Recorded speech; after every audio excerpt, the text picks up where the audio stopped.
Dr. Caldwell, I've seen a couple of your videos in the past, and one of them I thought was interesting that you said every cancer can be cured in 2 to 6 weeks. Can you talk a little bit more about that, and what are some of the ways that that's possible? In my experience, every cancer can be cured in 2 to 16 weeks.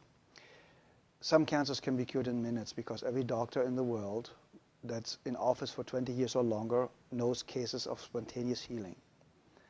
There's even a book out called Spontaneous Healing by a guy I really don't like, and just stating that there are cases of spontaneous healing. That means if it's possible, we just have to find a way to access this. That's number one. So we all know about these. It also happened very often when people go to Lourdes or to these religious places, and it's not really the place that cures them, it's the expectation and the way to that place that cures them. The second, you get rid of acidosis and toxemia. The second, the body gets alkaline and oxygen rich. With juicing a lot of greens like chlorophylls, everything that's green has a lot of chlorophyll, gives the body a lot of oxygen. Getting your body alkaline with good calcium, with good nutrition, with good trace supplements, trace minerals, will help to alkalize the body. So that means the second you are alkaline, the cancer already stops. It can take a couple of days, a couple of weeks, but it stops. You get the body to a healing pH level, which the pH scale goes from 0 to 14, so 7 is neutral, and you need to be slightly alkaline. 7.36 is ideal. But in the healing phase, you should go up to 7.5. It's a little bit over-alkalizing the system. A great friend of mine, Dr. Martin in Germany, is using oxygen more step therapy, for example, where you take the blood out, you get ionized oxygen, and you lead the blood back in. And you do this 12 times, and you have basically brand new blood like a newborn baby. So you already eliminated the lack of oxygen. You see the blood coming out looks like black. They put the oxygen in and it becomes pink. And it's like legal doping. You get it and you feel so energized and you're so vital. And there are, we know basically with what I used, what my MDs in Europe used is vitamin C injections, intravenous vitamin C injections, 100 cc's a day, 3 times a week. That's what we used in certain cases more often. And very often, believe it or not, in my personal experience, the tumors or the cancerous growth was basically gone within a couple of days. And because vitamin C is so powerful and one of the greatest healers out there, you can fix nearly every heart problem, cardiovascular problem with vitamin C. They want to take it off the market. So it's going to become a prescription medication, and then it's synthetic and will not work anymore, like vitamin E.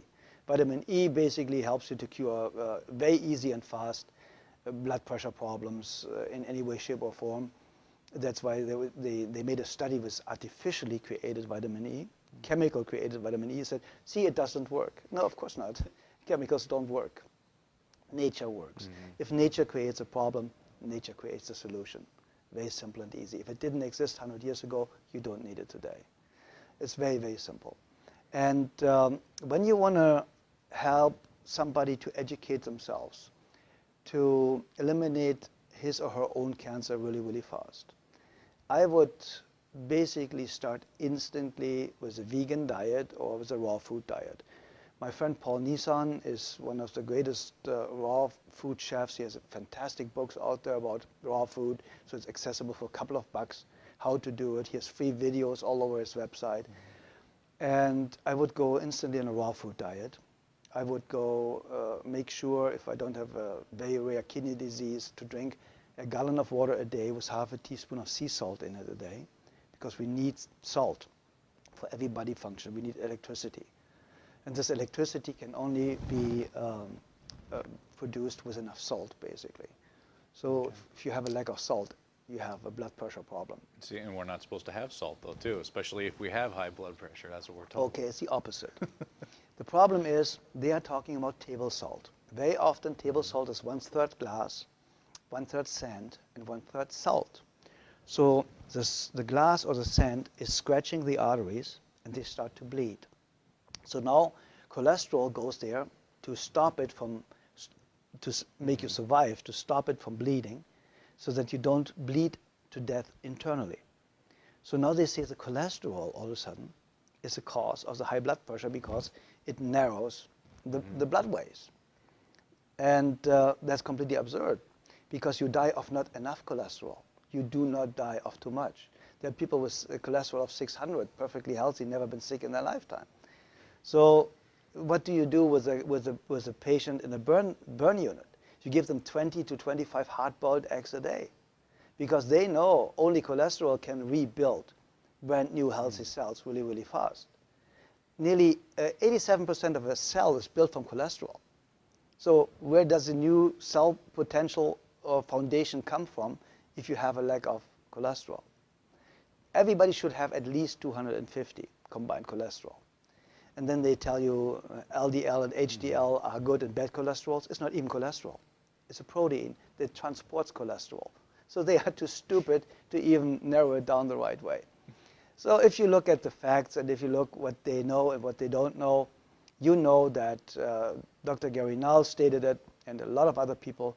The medical profession, the medical doctor statistically has the shortest lifespan of 56 years of age, the highest abuse rate of alcohol and drugs, the highest suicide rate, only the psychiatrist is higher. And so you go to somebody that has the lowest lifespan, highest suicide rate, highest drug abuse rate, to ask them how to have a healthy, happy, long life. Yeah. I think we should rethink our way of thinking.